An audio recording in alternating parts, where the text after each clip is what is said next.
Hey, welcome to part three of proactive versus reactive healing and growth.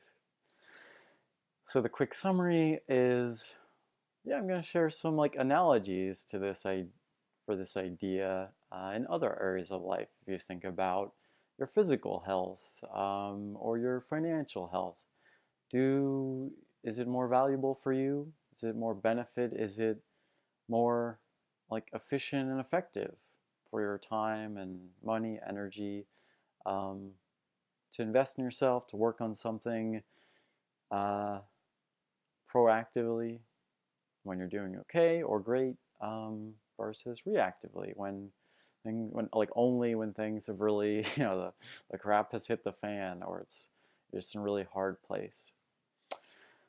So the longer share is, I think it's valuable to think about this in other areas of life as well. I know that maybe like self-growth coaching or platonic cuddle and touch therapy might be, I know it's new for a lot of people. So maybe it's more relatable to think about it in other areas of life as well.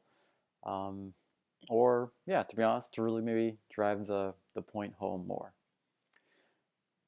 So one, I think it's understandable that a lot of our culture is really about like crisis intervention, or we only do things for our health when we're in crisis. Like we only go to the doctor when we're having a heart attack or only when we're sick. We only seek out a healthcare professional when we really have a problem. But I think it's of value to think, is it best for me to do that proactively when I'm feeling okay or I'm feeling good and I'm thinking, you know, for me personally, right now, my back and neck, they feel okay. They feel, okay, but I've had issues with them in the past and I I want them to feel amazing. And I want it for the long term, maybe like stretching it as I'm probably thinking and talking about it. Um, for the long term, I want my neck and back to feel amazing, to have a lifestyle and habits that are going to promote really wonderful like feeling in my body as well as physical ability and health for the long term until I'm hopefully 100 plus years old, and develop the habits now and change the habits now versus waiting until um, I have like severe pain in my back or I have arthritis or I wore something out and go to the doctor another 10 or 30 years, and it's like, oh, now it's gonna be like so hard to get to the place where I really want to be. So a little bit of accountability for myself. I'm gonna be scheduling a physical therapy appointment today. Another thing to think about is like your financial life. Do you want to wait until you're really in like a hard or more desperate place with your finances to seek out help or to put energy into improving your financial life? Or, and I think this happens a lot with people with retirement, like wait until retirement is looming and then it's like, oh crap, or just like too late, not too late, but much later in the game than what's best for them. Whereas if, or do you want to be the person when you're younger and you're whatever, just 20s or earlier,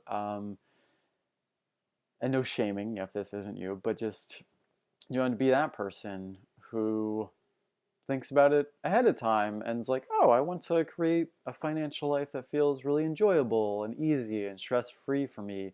Again, create those habits and get that knowledge that will serve you, for the rest of your life, so that when hard times come, when unexpected expense or retirement comes, etc., that you're prepared. And maybe it'll still be hard sometimes, but you've really created like a life that supports you, and you're much more well resourced to go through those times in an enjoyable and more peaceful way. So I hope that was helpful for you. Um, I know I definitely need these reminders all the time to be proactive and really put energy and investment and value into these areas of life that really benefit me and really look towards the long term of my life of, yeah, how can I lead my most enjoyable, self loving life?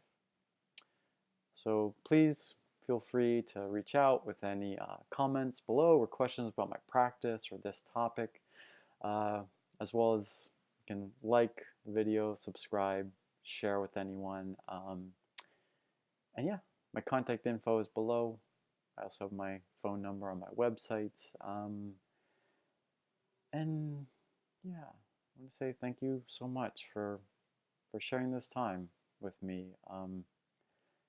For hopefully thinking that what I have to say is of some value and taking your really valuable time. So thank you so much. If you want it, I send you a big hug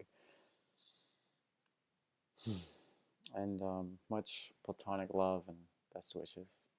Talk to you later.